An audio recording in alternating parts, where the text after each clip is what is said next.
بسم اللہ الرحمن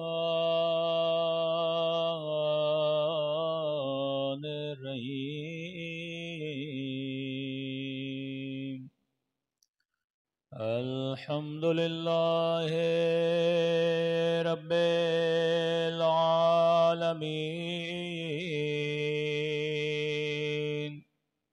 الحمد للہ کما هو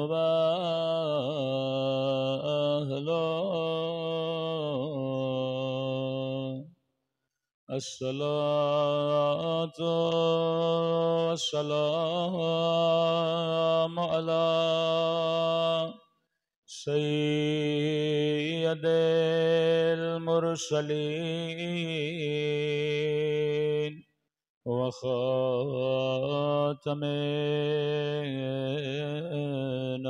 النبیین ابی القاسم محمد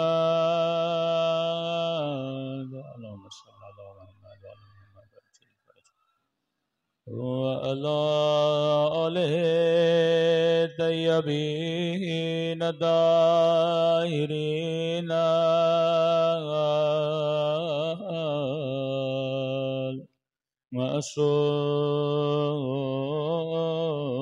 المعصومين سنبھل کے اپنے مولا کے ظہور کی دعا اللہم کل ولیک حجت ابن الحسن صلواتک علیہ وعلی آبائہ فی هذه الساعة وفي كل وليا وحافظا وقائدا وناصرا ودليلا وعنا حتى تسكنه أرضك وتمتعه فيها برحمتك يا أرحم الراحمين صلوات پڑھے محمد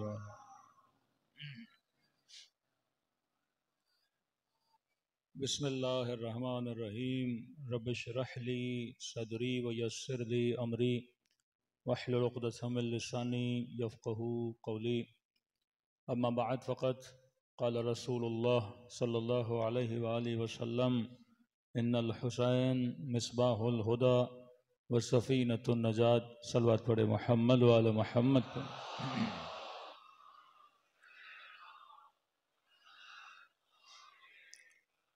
دعا ہے پروردگار عالم ہم سب کی عبادتوں کو اپنی بارگاہ عالی میں قبول فرمائے اور جس مقصد زندگی کے لیے اس فرش عزا پہ جمع ہوئے خدا ان مقاصد میں بھی ہم سب کو کامیابی نصیب فرما دے۔ یہ ہمارا عقیدہ ہے، ہمارا باور ہے کہ مجلس حسین ذکر اہل بیت اسی کو نصیب ہوتا ہے جس کو خدا یہ رزق عطا کرنا چاہتا ہے۔ رزق صرف پیسے، مال، دولت اور گاڑی کا نام نہیں ہے، یہ بھی رزق الہی ہے جو ہر کسی کو نہیں ملتا۔ جس طرح رزق ولایت علی ہر کسی کو نہیں ملتا، اسی طرح رزق مجلس حسین بھی ہر کسی کو نہیں ملتا۔ یہ گریہ جو آپ ابھی عبداللہ الحسین پہ کرتے ہیں یہ بھی رزق پروردگار عالم ہے، اور رزق ملنے کے لیے اللہ کی توفیق کا ملنا بہت ضروری ہے۔ تو یہاں دو نعمتیں بنیں، ایک نعمت توفیق، دوسرا نعمت رزق الہی۔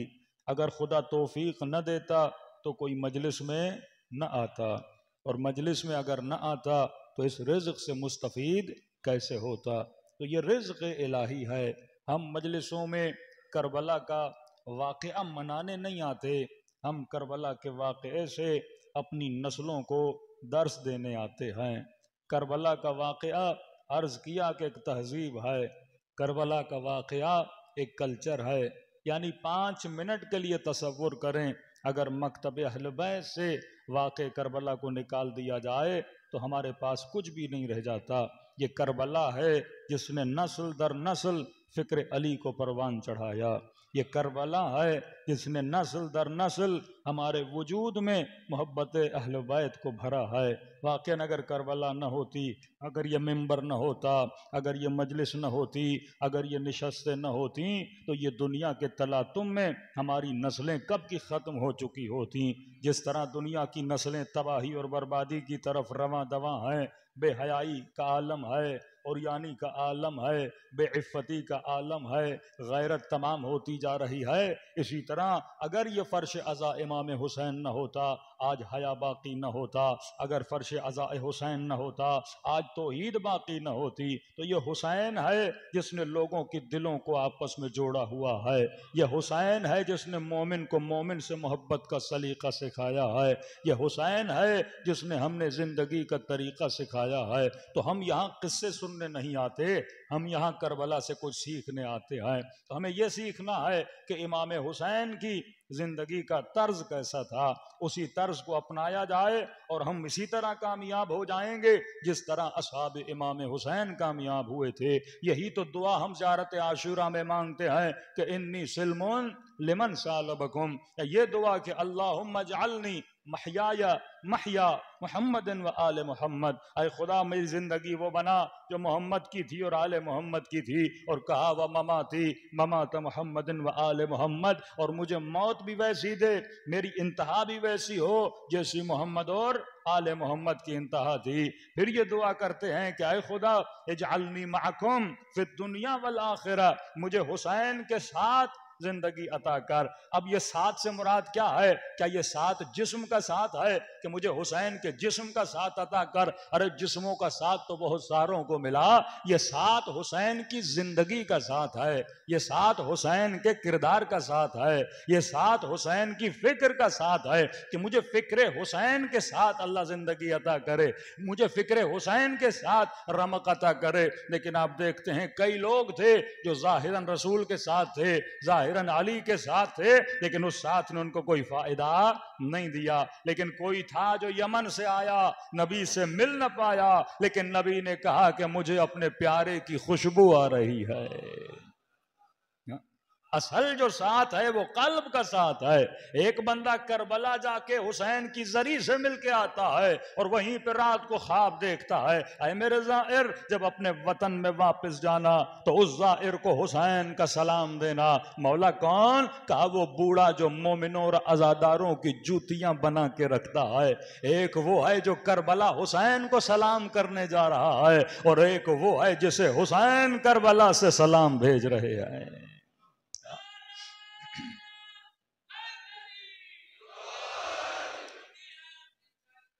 اصل جو ہم یہاں پہ سیکھنے آئے ہیں وہ امام حسین کا طرز زندگی۔ اور وہ کب پتہ چلے گا؟ میں نے کہا زندگی کے 3 حصے آپ کر سکتے ہیں۔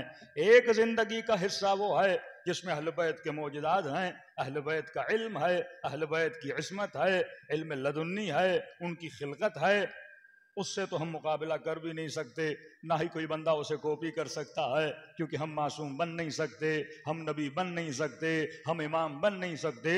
یہ وہ درجات ہیں جو مخصوص ہیں اللہ کی طرف سے اہل بیت کے لیے یا انبیاء کے لیے، ان درجات تک تو ہم پہنچ نہیں سکتے، تو اس کا ذکر کرنا میری ذات کے لیے پریکٹیکلی اتنا مفید نہیں ہے۔ ہاں بیان کرنا اس لیے کہ ان کی ذات کتنی بلند ہے وہ ایک الگ بحث ہے۔ دوسرا حصہ ان کی زندگی کا کہ وہ کپڑے کون سے پہنتے تھے، کن برتنوں میں کھاتے تھے، ان کے بال کیسے تھے، ان کا رہن سہن کیسا تھا، ان کے گھروں کی بناوٹ کیسی تھی، اس کا بھی میرے لیے کوئی زیادہ لینا دینا نہیں ہے، کیونکہ ان کا اپنا زمانہ تھا، میرا اپنا زمانہ ہے۔ ہاں اگر کسی چیز کا حکم دیتے ہیں تو میں نے کرنا ہے، کھانے کے لیے مثلاً یہ چیز کھاؤ، سونے کے لیے بولے رات کو اس طرح سو، چلنے کے لیے بولے اس طرح چلو، گلاس میں پانی کیسے یقینا ہے جو فرمودات اہل بیت ہیں یا رسول خدا ہیں وہ اپنی جگہ پر، لیکن مثلا ہم بولیں اس زمانے میں کپڑے ویسے پہنے جاتے تھے، آج بھی ہم ویسے کپڑے پہنیں گے، مثلا مٹی کے برتن میں پانی پیتے تھے، آج بھی ہم مٹی کے برتن میں پانی پیئیں گے، وہ گدھے اور خچروں پہ سواری کرتے تھے لہذا ہم گدھے اور خچروں پہ سواری کریں گے، تو یہ سوچ عاقلانہ سوچ نہیں ہے، وہ وہی کرتے تھے جو ان کے زمانے میں اویلیبل تھا، ہم وہی کریں گے جو ہمارے زمانے میں اویلیبل ہے۔ انہوں نے کہا کھانا کھاؤ، اب کھانا اس زمانے میں عرب کیا کھاتے تھے، پاکستانی کیا کھاتے ہیں، انڈین اور ایرانی کیا کھاتے ہیں، یہ ہر کسی کی اپنی ثقافت اور رواج ہے،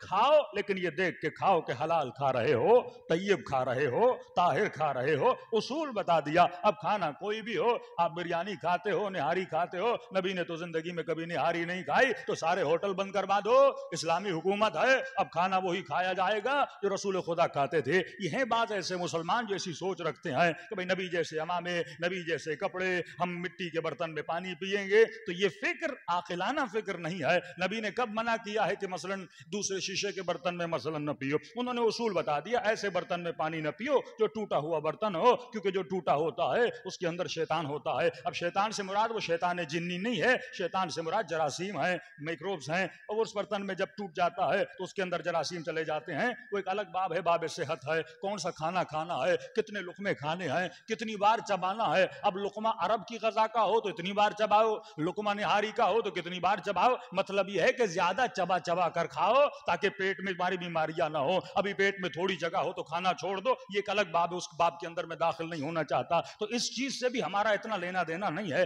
جو فرمودات رسول ہیں جو انہوں نے بتائے ہم اس پہ عمل کریں گے، لیکن اپنے زمانے میں مثلا نبی سفید کپڑا پہنتے تھے، استحباب ہے سفید کپڑا پہننا۔ اب کیوں استحباب ہے؟ اس کا ریزن ہے کیونکہ خطہ عرب میں گرمی بہت ہوتی تھی، اب گرمی جہاں زیادہ ہوتی ہے وہاں پہ سفید کپڑا ٹھنڈا ہوتا ہے، کالا کپڑا مکروہ تھا، کیوں؟ کیونکہ گرمی میں جب آپ کالا کپڑا پہنتے ہیں تو کالا کپڑا گرمی کو اپنی طرف کیا کرتا ہے، کھینچتا ہے۔ اکثر لوگ کہتے ہیں جب روایات میں ہے کہ کالا کپڑا نہ پہنا کرو مکروہ ہے تو شیعہ کیوں پہنتے ہیں؟ تو ہماری مجبوری ہے، یہ کراہت ٹوٹ جاتی ہے صرف ان 10 دنوں میں، کیونکہ کالا کپڑا نشانی ہے غم کی، لہٰذا ہم غم کو ظاہر کرنے کے لیے کالا کپڑا پہنتے ہیں، ورنہ کسی کو شوق نہیں ہے کہ کالا کپڑا پہنے، کیونکہ یہ نشانی بن چکا ہے، علامت بن چکا ہے، اس علامت کی وجہ سے کالا کپڑا پہنا جاتا ہے۔ لیکن جب حجت خدا کا ظہور ہوگا، امام مہدی کا ظہور ہوگا، منتقم خون حسین کا ظہور ہوگا، تو سارے مومنین اپنے لباس سے کالا کپڑا ختم کر دیں گے، شاید ہمارے علموں کا رنگ بھی سبز ہو جائے اور ہمارے کپڑوں کا رنگ بھی بدل جائے، تو یہ غم تب تک باقی ہے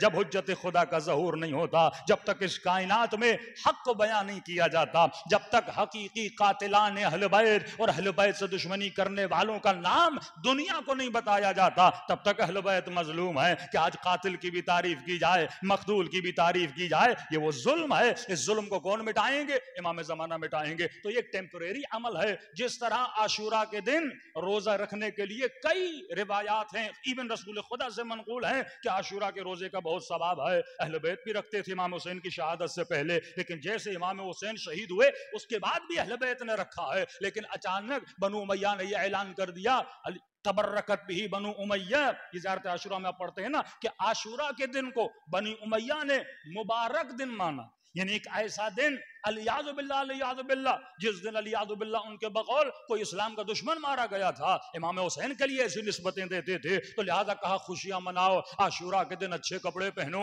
عاشورہ کے دن خوشیاں عطر لگاؤ، عاشورہ کے دن اپنے مردوں کی قبروں پہ جاؤ، عاشورہ کے دن روزہ رکھو، یہ گویا عید کا دن ہے۔ تو معصومین نے منع کر دیا، فرمایا وہ کام نہ کیا کرو جو بنو امیہ کرتے ہیں، اگر سارا دن کھانا نہیں کھانا، بھئی شیعہ اتنے روزے رکھتے ہیں، عاشورہ کے دن روزے رکھنے میں کیا تھا، غدیر کو روزہ رکھیں، عرفہ کو روزہ رکھیں، شعبان میں روزے رکھیں، رجب میں روزے رکھیں، عاشورہ کے دن تو اتنے مصائب تھے، روزہ رکھنا تو بنتا تھا، لیکن فرمایا نہیں، روزہ رکھنا یہ بنو امیہ کی نشانی بن گئی ہے، وہ حسین کے قتل کی خوشی میں روزہ رکھتے ہیں، تو ایشیو تم فاقہ رکھا کرنا، یعنی شام تک کچھ نہ کھانا، لیکن افطار سے پہلے کچھ کھا لینا، تاکہ کل کو یہ نہ کہے کہ اس نے روزہ رکھا ہے، کیونکہ روزہ رکھنا نشانی بن گئی تھی بنو امیہ کی۔ جب کئی چیزیں علامت بن جاتی ہیں تو انسان کے احکام بدل جاتے ہیں، کالا لباس علامت غم ہے، سفید لباس علامت خوشی ہے، جب یہ علامتیں بن جاتی ہیں تب احکامات بدل جاتے ہیں، تو ہم نے بدل خوشی یہ کام نہیں کرتے، یہ ہمارے لیے غم کی نشانی ہے، یہ اظہار غم ہے، تب آ کے ہم بتاتے ہیں۔ صلوات پڑھے محمد وآل محمد۔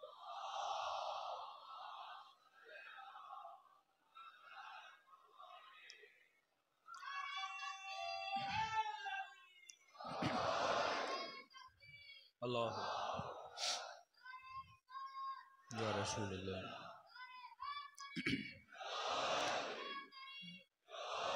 صلوات پڑھے محمد و آل محمد.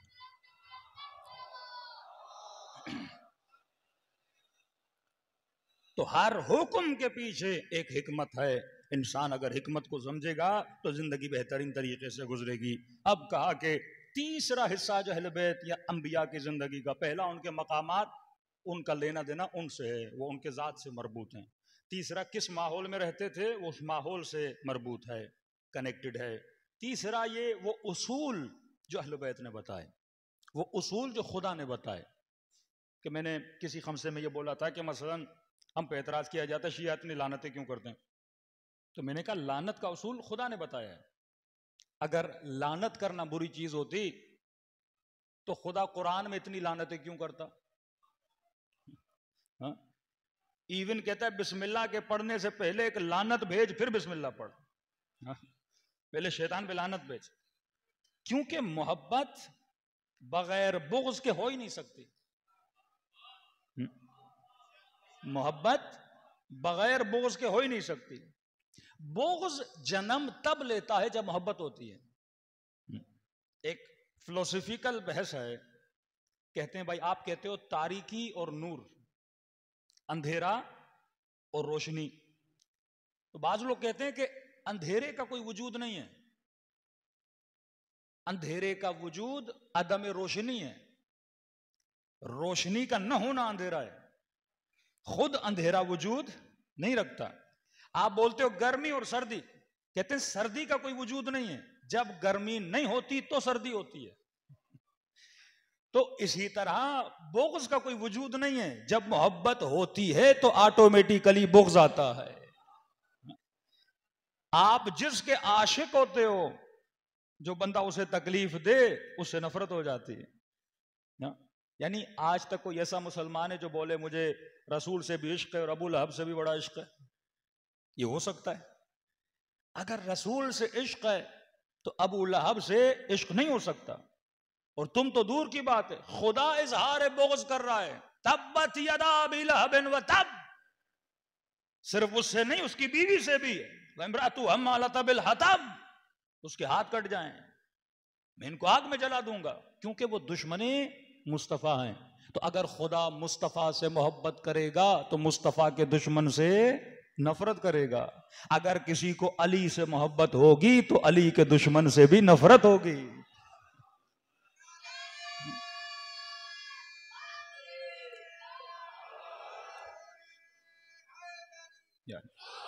یہ نفاق ہے کہ بندہ بولے علی سے بھی محبت ہے علی کے دشمن سے.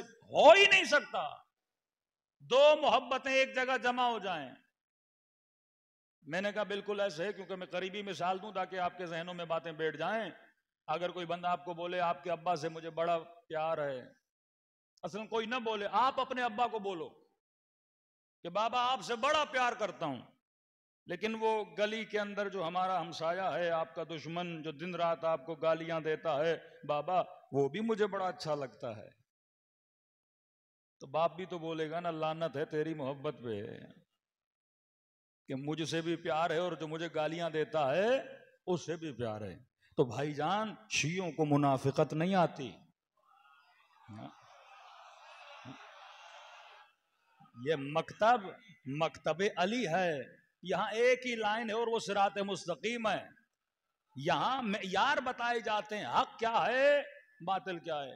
اب ایک سادہ سا مسلمان تھا، اس نے کہا شیعہ لعنت بھیجتے. میں نے کہا برملا بھیجتے ہیں اور بہت ساری بھیجتے ہیں، اتنی بھیجتے ہیں کہ تم سوچ بھی نہیں سکتے. ہاں کیوں بھیجتے ہو؟ میں نے کہا کیونکہ قرآن میں خدا نے بھیجی ہیں.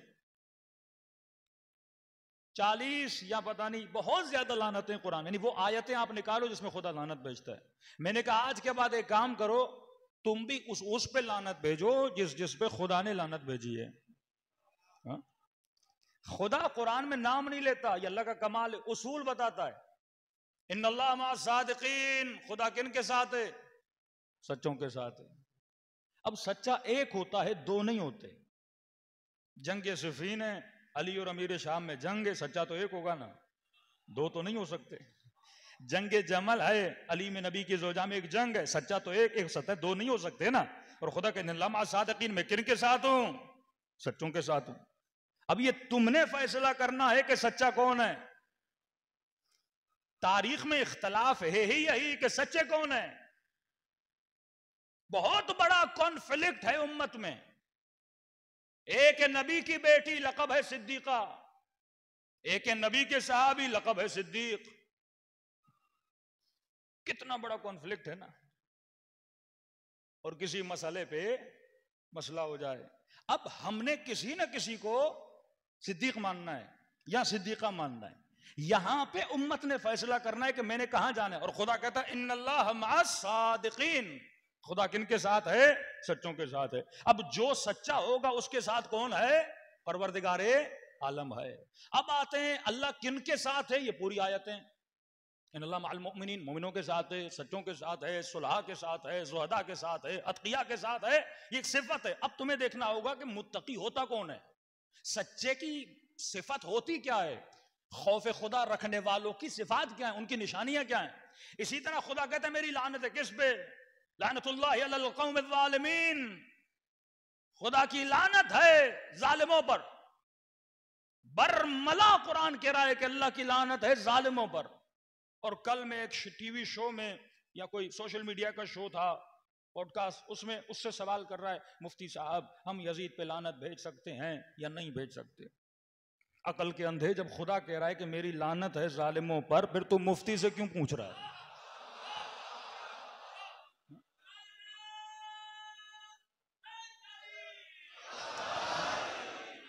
جب معاشرہ مفتی پرور ہو جائے، یہ نہ کہے کہ خدا کیا کہتا ہے، میرا مفتی کیا بولتا ہے، میرا مولوی کیا بولتا ہے۔ یہ بیماری ہمارے بازیوں میں بھی آ گئی ہے، شخصیت پرستی کی بیماری۔ میرے استاد نے یہ کہا ہے، میرے مولانا نے یہ کہا ہے، میرے تنظیم کے لیڈر نے یہ کہا ہے۔ وہ یہ دیکھ خدا کیا کہہ رہا ہے، اصل خدا ہے، باقی سارے فرع ہیں۔ لعنت اللہ علی القوم الظالمین، خدا کی لعنت ہے ظلم کرنے والوں پر۔ لعنت اللہ علی الکاذبین، خدا کی لعنت ہے جھوٹوں پر۔ خدا کی لعنت ہے زانیوں پر، خدا کی لعنت ہے شرک کرنے والوں پر۔ اب یہ اللہ لعنت بھیج رہا ہے، مصداق بتا رہا ہے۔ اب مصداق تلاش کرنا کس کا کام ہے؟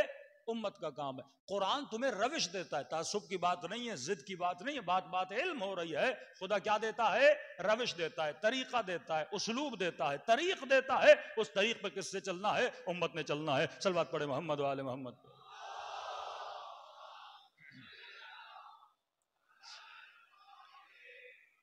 فرقہ واریت، تعصب، مسلمانوں میں اختلاف تب بنتا ہے جب ہم قرآن سے زیادہ ایک مفتی کو ویلیو دیتے ہیں، قرآن سے زیادہ اپنے مولوی کو ویلیو دیتے ہیں، قرآن سے زیادہ اس کتاب کے لکھنے والے کی لکھی ہوئی چیزوں کو حرف آخر سمجھنے لگتے ہیں۔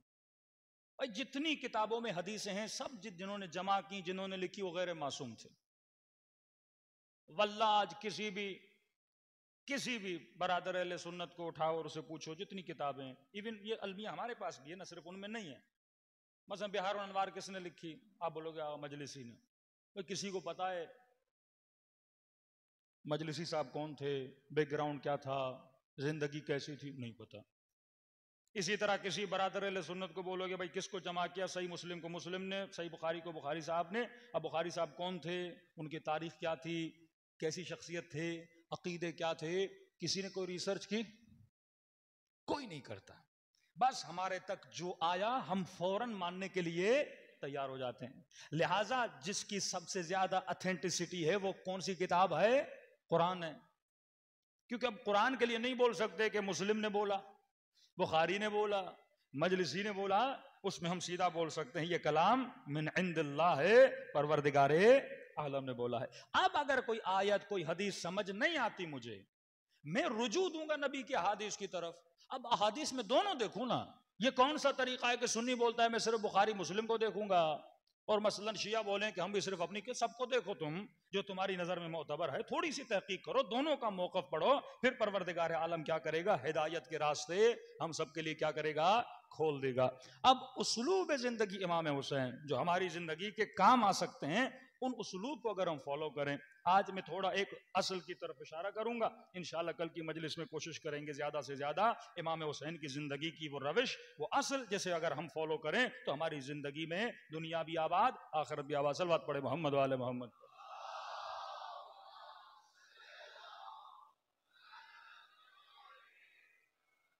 وَأَجِّلْ فَرَجَهُمْ. قرآن کی کل میں نے ایک آیت پڑھی تھی، الطیبات للطیبات والخبیثات للخبیثات.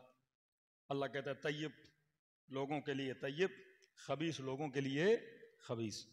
اگر تو طیب ہوگا، پاک ہوگا، تیرا انتخاب بھی کیا ہوگا؟ طیب ہوگا. زندگی یا پاک ہے یا ناپاک ہے، زندگی یا نور ہے یا ظلمت ہے. اگر تو نورانی ہے تو تو نور کے پیچھے لگے گا، اگر تو طیب ہے طیب کی تلاش کرے گا. ابن زیاد کا دوست کون ہے؟ مروان ہے. ابن سعد کا دوست کون ہے؟ شمر ہے. حسین کے دوست کون ہیں؟ حبیب ابن مظاہر ہے. دوستوں کو دیکھو نا. اب کہتے ہیں بھائی فلاں کی علی سے بڑی دوستی تھی، علی فلاں کے ساتھ. میں دیکھوں گا کہ علی سب سے زیادہ کس کے ساتھ بیٹھتے تھے. وہ دوسری چیزوں کو چھوڑ دو، علی کی محفل میں کون سے اصحاب آتے تھے؟ میثم، ابو ذر، سلمان، مقداد، قنبر، بلال. یہ گھیرے ہوئے تھے علی کے گرد. اسی طرح دوسرے لوگ تھے، ان کے گرد بھی گھیرا تھا. اب جو علی کے گرد تھے آپ ان کی ہسٹری پڑھو، اور جو دوسرے تھے آپ ان کی ہسٹری پڑھو. جو علی کے ساتھ تھے ان کی انتہا دیکھو، جو دوسروں کے ساتھ تھے ان کی انتہا دیکھو، تو تجھے اثر سمجھ میں آ جائے گا. حبیب حسین کا ساتھی ہے، کربلا میں آ کے امام حسین پہ اپنی جان کو قربان کرتا ہے نا. ابن سعد بھی کوفے میں رہ رہا ہے لیکن اس کی دوستی شمر کے ساتھ ہے. اب دوست کو بلاتا ہے نا. اب دوستیاں بڑھ گئی حسین سے، رشتہ داریاں بڑھ گئی حسین سے، تو بندہ قاتل امام حسین بن گیا. اب خدا قرآن میں اچھے لوگوں کی مثال دیتا ہے، کہتا ہے دیکھ اچھے لوگوں کی کچھ مثالیں ہیں. نضرب الامثال، ہم مثالوں سے تجھے سمجھاتے ہیں. اگر مثالیں تیری سمجھ میں آ جاتی دین تیری سمجھ میں آ جاتا. فرمایا سورہ ابراہیم میں الم تر کیف ضرب اللہ مثلا، کیا تم نے نہیں دیکھا تیرے رب نے مثال دیے کلمۃ طیبہ کشجرۃ طیبہ. یہ شجر کی بڑی اہمیت ہے. ایک اشرا ہمارا IRC میں، اس میں انشاءاللہ ہم شجر کو ذکر کریں گے، کوئی اشرے سے اس کا ریلیشن نہیں ہے. فرمایا کلمۃ طیبہ، یہ جو کلمہ طیب مثال دے رہا ہوں، ایک اچھے انسان کی مثال ایک طیب کلمے کی طرح ہے. اور یہ کلمہ طیب کس کی طرح ہے؟ کشجرۃ طیبہ، یہ ایک پاک درخت کی طرح ہے.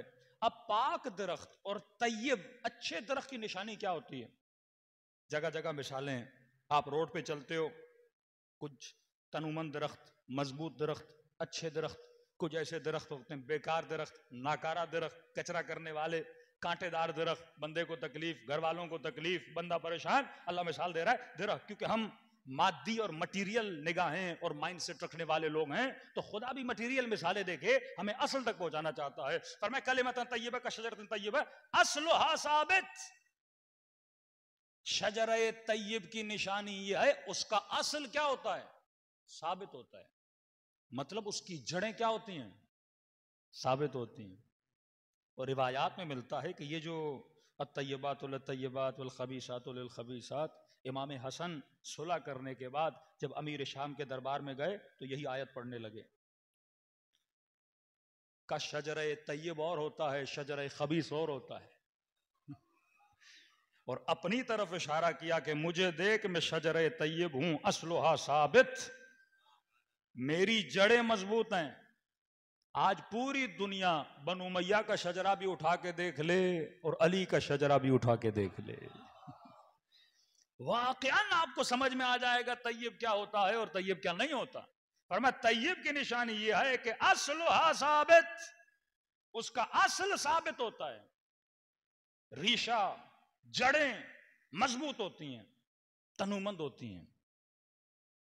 کجبل الراسخ، معصوم کی حدیث ہے نا، مومن کی مثال مضبوط پہاڑ کی طرح. پہاڑ کیوں بولا جاتا ہے؟ پہاڑ درخت سے بھی مضبوط ہے، کیونکہ پہاڑ جتنا باہر ہوتا ہے 3 ٹائم اتنا اندر ہوتا ہے.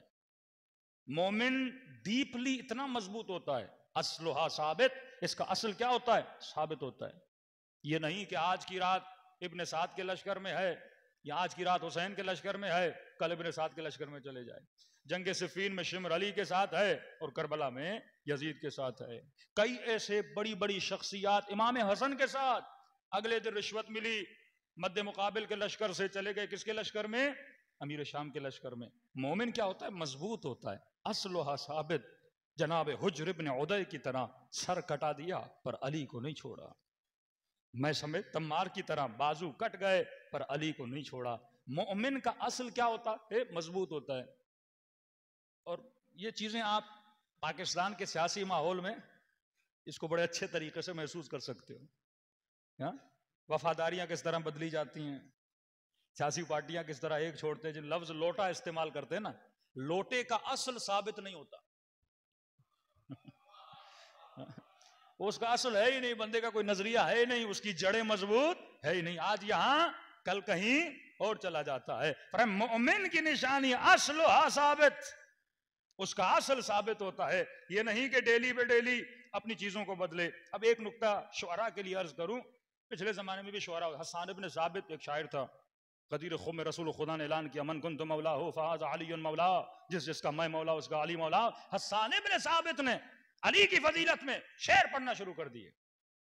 نبی خدا نے کہا حسنت، حسان بارک اللہ فیک، اللہ تجھ پہ رحمت نازل کرے جب تک تو علی کے ساتھ ہے. اللہ تجھ پہ رحمت نازل کرے جب تک تو علی کے ساتھ ہے. کیونکہ کئی دن بعد گزرے اور حسان بن ثابت نے کسی اور کے لیے بھی شعر پڑھنا شروع کر دیے. یا علی. اب صرف چھوٹی آیت وَالشُّعَرَاءُ يَتَّبِعُهُمُ الْغَاوُونَ أَلَمْ تَرَ أَنَّهُمْ فِي كُلِّ وَادٍ يَهِيمُونَ. خدا شعراء کے لیے کہتا ہے. یہ وہ شعراء جو اہل بیت کی شعر و شاعری کرتے ہیں، وہ شعراء جو حکومت کے اندر ہیں، پریویس پرائم منسٹر کی تعریفیں، آج وزیر اعظم بنا اس کی تعریفیں، کل آپ آ گئے آپ کی تعریفیں. فرمایا ان لوگوں کا کوئی ایمان نہیں ہوتا. آج کوئی اس کی تعریف، کل کوئی اس کی تعریف. یہ بندوں کی تعریفیں نہیں کرتے، یہ کرسیوں کی تعریفیں کرتے ہیں. جو بھی کرسی پہ بیٹھا.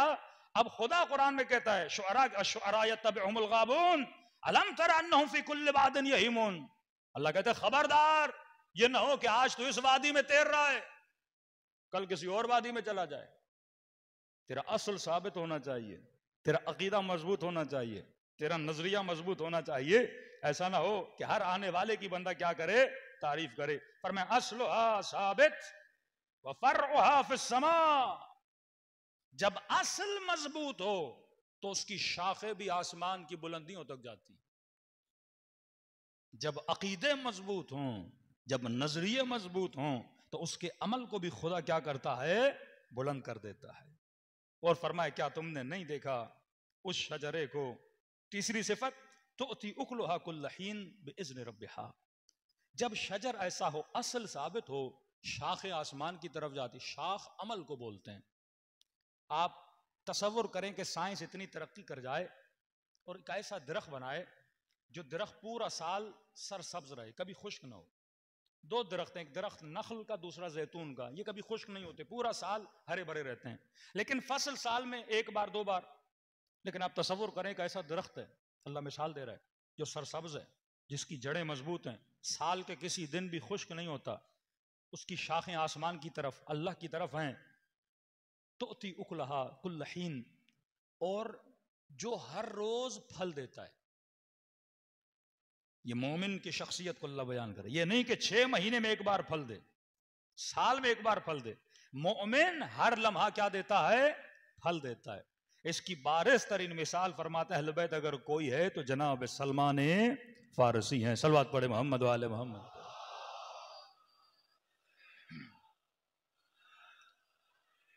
جناب سلمان کو، یا علی، جناب سلمان کو گورنر بنایا علی نے مدائن کا.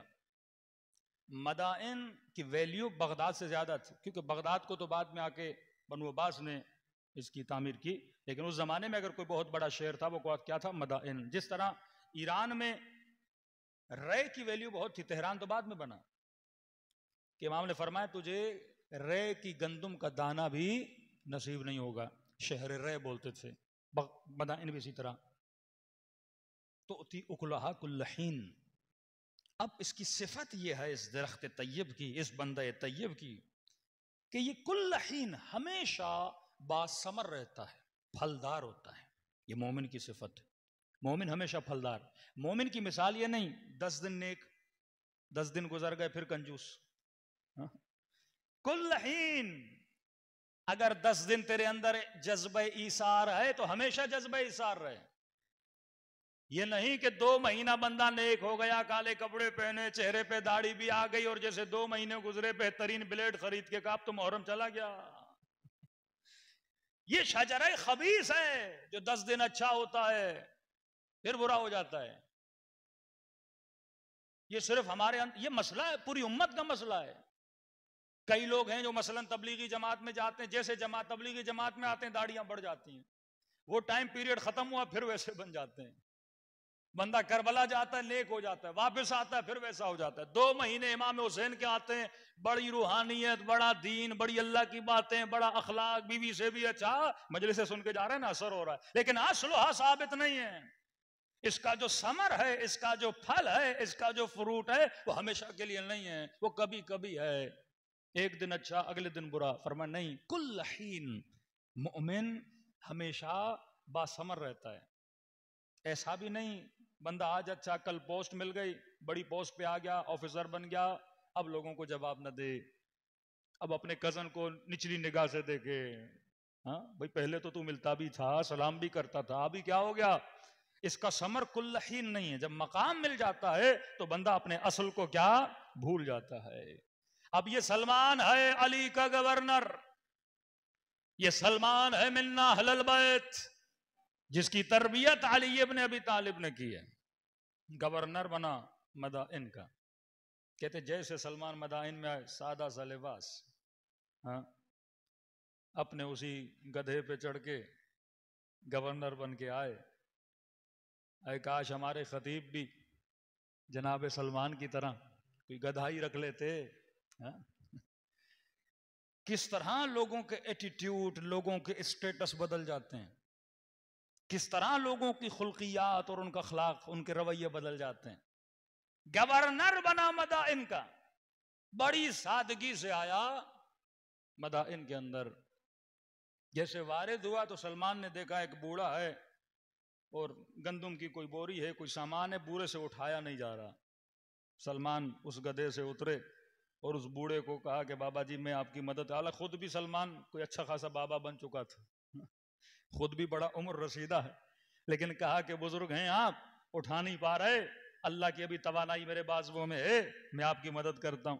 یہ بوڑھا کرتا ہے کہ میں نے جب سلمان کا لباس دیکھا میں نے یہ سمجھا کوئی کولی وولی ہے، کوئی مزدور ہے جو مدد کرنے کے لیے آیا ہے. اس نے بھی کوئی بات نہیں، وزنی سامان ہے گھر تک لے جانا ہے، اس نے کہا جی جی مدد کریے. وہ سلمان نے اٹھایا، اس کے گھر تک لے کر گئے، اور جیسے گھر کے دروازے پہ اترے اس نے کہا اگر زحمت نہ ہو گھر کے صحن کے اندر بھی لے جائیے. سلمان صحن تک لے کر آئے، کہا اب میں رخصت ہونا چاہتا ہوں، جانے کا وقت آ گیا ہے، مجھے بہت بڑے کام ہے. کہنے لگے دیکھو آپ مزدور ہو، آپ نے میری مدد کی ہے، یہ چند درہم کے سکے ہیں، یہ رکھ لیجئے اس مزدوری کے لیے. سلمان نے کہا اس کی کوئی ضرورت نہیں، آپ کا شکریہ، اگر تجھے کوئی کام ہو نا تو گورنر ہاؤس آ جانا.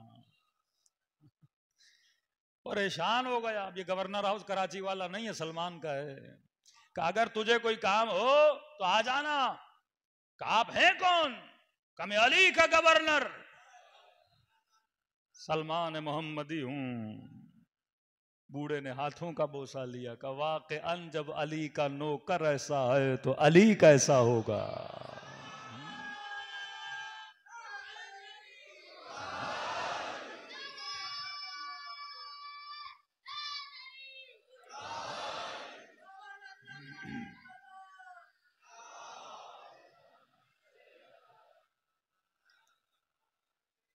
تو اتی اکلہا کل حین.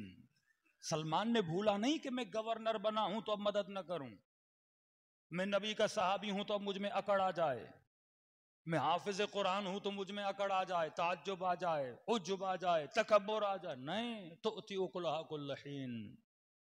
کیونکہ سلمان کس سے سیکھ کے آ رہا ہے؟ علی ابن ابی طالب سے سیکھ کے آ رہا ہے. کہ خاتون پانی بھرنے کے لیے گئی، علی نے پانی بھرائی کی اور گھر تک اس کی کیا کی؟ مدد کی. بچے یتیم ہو گئے، شکایت کرنے لگی کہ میں خدا سے علی کی شکایت کروں گی۔ کہا کیوں؟ کہ میرے بچے یتیم ہیں، گھر میں کچھ کھانے کے لیے نہیں ہے، علی کو میری فکر نہیں ہے۔ امام نے کہا علی کی شکایت نہ کر، تو روٹی بنا، میں تیرے بچوں کو سنبھالتا ہوں۔ کہ روٹی بناؤں، بچوں کو سنبھالوں، رو رہے ہیں۔ علی نے کہا ٹھہر جا، ابھی گندم لاتا ہوں۔ جو کی بوری لائے، مدد کی آٹے گوندوانے میں، اس نے آٹا گوندا، پھر روٹی بنانے لگی۔ کہا میں تیرے بچوں کو سنبھالتا ہوں جب تک تو روٹی بنا لے۔ ان بچوں کے لیے کبھی پیٹھ پہ سوار کر رہے ہیں، بچوں کے ساتھ علی بچے بن کے کھیلتے جا رہے ہیں۔ جب کافی دیر ہو گئی، کمبر نے کہا علی گئے ابھی تک آئے کیوں نہیں؟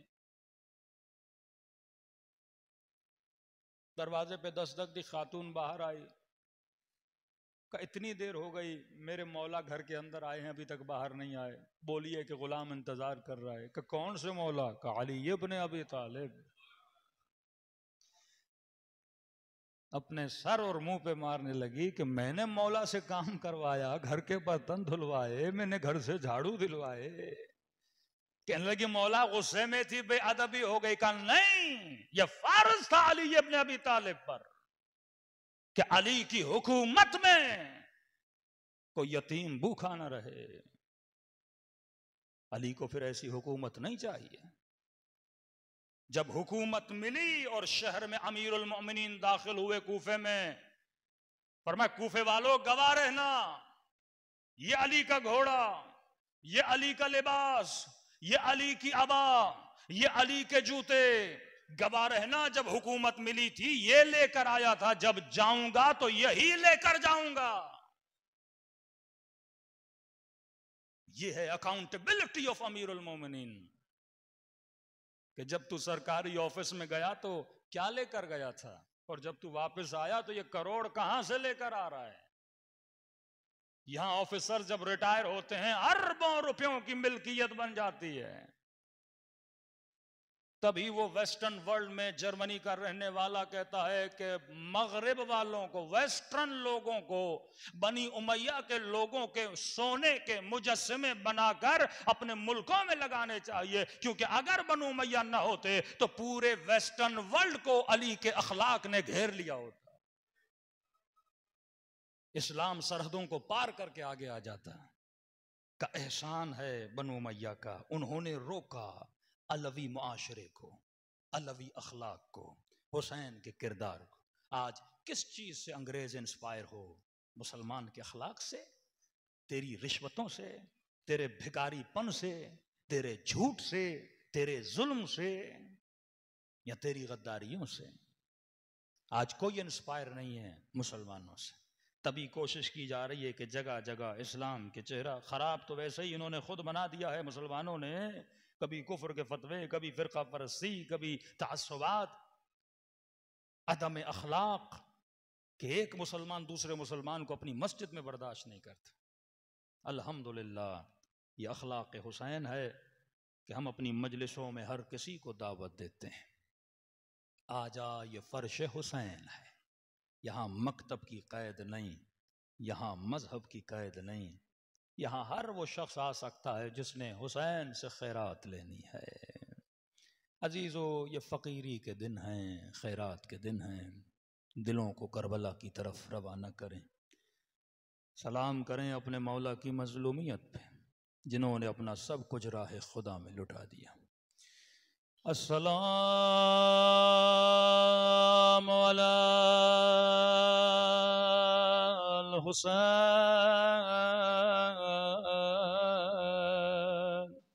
وعلی علی ابن الحسین وعلی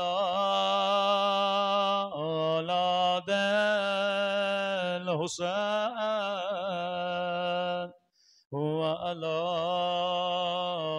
صحاب،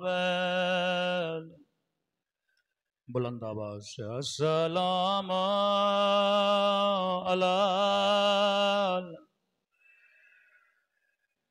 وعلی علی ابن وعلى أولاده وعلى صحابه میرا سلام امام زمانہ کی روتی ہوئی آنکھوں پہ فرمایا مومن تو نے سنایا میرے بابا پہ گھوڑے دوڑائے گئے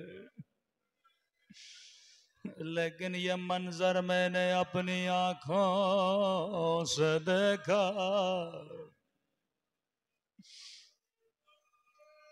کسی نے میرے چوتھے امام کو کہا مولا آپ امام ہیں شہادت آپ کا ورثہ ہے مولا آپ دن رات اتنا کیوں روتے ہیں فرمایا پوچھنے والے تو نے میرے ساتھ انصاف نہ کیا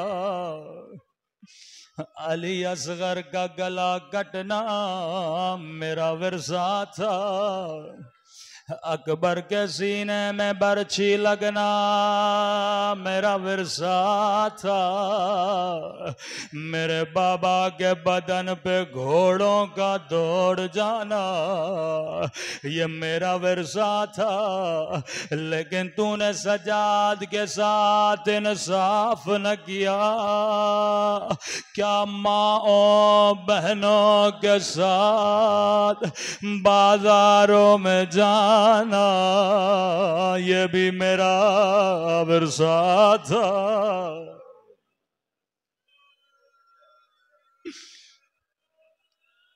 میں قربان مولا زین العابدین کی مظلومیت پہ فرمایا عباس جو بیویاں ہمارے ساتھ چل رہی ہے سب کے نام لکھو بڑوں کے بھی لکھو بچوں کے بھی لکھو غازی عباس نے سب نام لکھے لیکن راوی کہتا ہے جب صغرا کا نام آیا فرمایا عباس میری صغرا نہیں چلے گی میری بیٹی بیمار ہے فرمایا عباس زینب کو کہو گھر کی چابیاں صغرا کے حوالے کر دے میری بچی کی چار پائی گھر کے دروازے پہ رکھے ایک ایک بی بی خدا حافظ کرے بیمار صغرا بیبیوں نے چابیاں حوالے کی چار پائی گھر کے دروازے پہ رکھی ایک ایک بیوی آتی تھی سینے سے لگاتی تھی کہتی تھی خدا حافظ صغرا خدا حافظ صغرا لیکن راوی کہتا بی بی صغرا خاموش آخر میں بی بی زینب کی باری آئی صغرا کو سینے سے لگایا کہا خدا حافظ صغرا اگر زندگی رہی تو پھر ملیں گے اب جناب صغرا نے دونوں ہاتھ پھوپھی کے گلے میں ڈالے رو کے کہنے لگی پھوپھی اماں میں سمجھ گئے میرا بابا واپس نہیں آئے گا میرا علی اکبر واپس نہیں آئے گا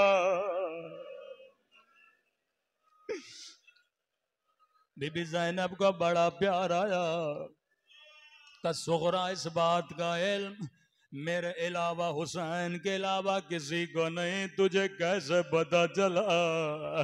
فرمایا پھوپھی اماں میں بیمار ہوں، مجھے راتوں کو نیند نہیں آتی، آدھی رات کا وقت تھا، میں نے کیا دیکھا؟ آسمان سے ایک نوری ہماری اتری، اس ہماری میں کالے برقعے میں بی بی تھی، خاک سر پہ ڈال کے کہہ رہی تھی، او میرے لال حسین تیری ماں لہرا، تجھے کہاں کہاں روئے گے، او کربلا میں روئے گے یا کوفہ کی بازار میں۔ بی بی زینب دوڑے دوڑے امام حسین کے پاس آئے، فرمایا حسین اگر صغرا کے نہ چلنے کی وجہ بیماری ہے، میں زینب خیال کروں گے، اپنے ہاتھوں سے کھانا کھلاؤں گے، لیکن اگر کوئی اور وجہ ہے بتا۔ امام کی آنکھوں میں آنسو آ گئے، زینب میرا بھی دل ہے صغرا کو لے کے چلو، لیکن جتنے بچے چل رہے ہیں کسی کی شکل حسن سے ملتی ہے، کسی کی شکل نانا سے ملتی ہے، کسی کی شکل بابا علی سے ملتی ہے۔ او بہن زینب میری صغرا کی شکل میری اماں زہرا سے ملتی ہے، او میں امام ہوں، علم غیب جانتا ہوں، میری شہادت کے بعد تیرے ہاتھوں میں رسیاں، تیرے سر سے چادر، تجھے شرابی کے دربار میں کیسے برداشت کروں؟ میری اماں کی شبیہ